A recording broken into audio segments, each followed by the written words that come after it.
men who flirted with all the women, or stressed-out coffee addicts who screamed about their spreadsheets, or women who gossiped and stirred drama like they were paid to. Welcome to adulthood. And I certainly wasn't expecting Melissa, who graduated from high school the year before me, to start working here a few months ago. She was one of the elite popular girls in school. She had the nicest clothes, the nicest car, friends who hung on her every word, and all the most attractive guys panting after her. My awkwardness and random mishaps were a great source of amusement for her back then. She's much more subtle about mocking me now, but she's still just as annoying. Just before noon, I take 2 steps into the courtyard of the office building when something smashes into the side of my head. Hard, soft, and flapping? I reach up and touch a small sore spot above my temple. A small bluebird flutters haphazardly on the ground next to my feet before it flies off into a nearby tree. What the heck? I scrunch my eyes against a dull pain in my temple, wondering what it says about me that a bird flew into my head. Laughter erupts from my right. Melissa and a woman from accounting are smoking and shaking their heads at me. I'm pretty sure I heard the word bird brain thrown in my direction. Shaking off my embarrassment, I retrieve a compact mirror from my purse.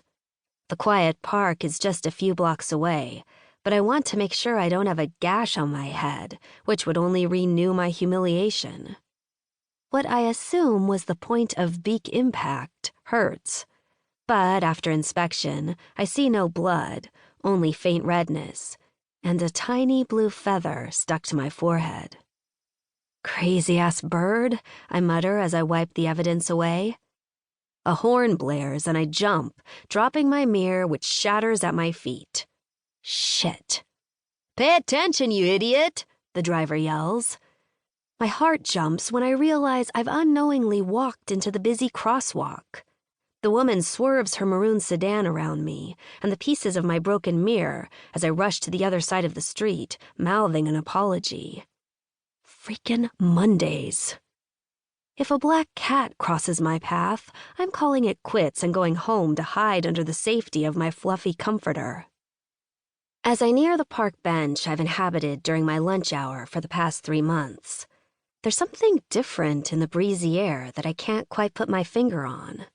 The usual sounds of children laughing and leaves rustling seem muted, as if they faded into the background. I am intrigued by something I haven't heard before. Soft acoustic music. The inviting melody grows louder with each step.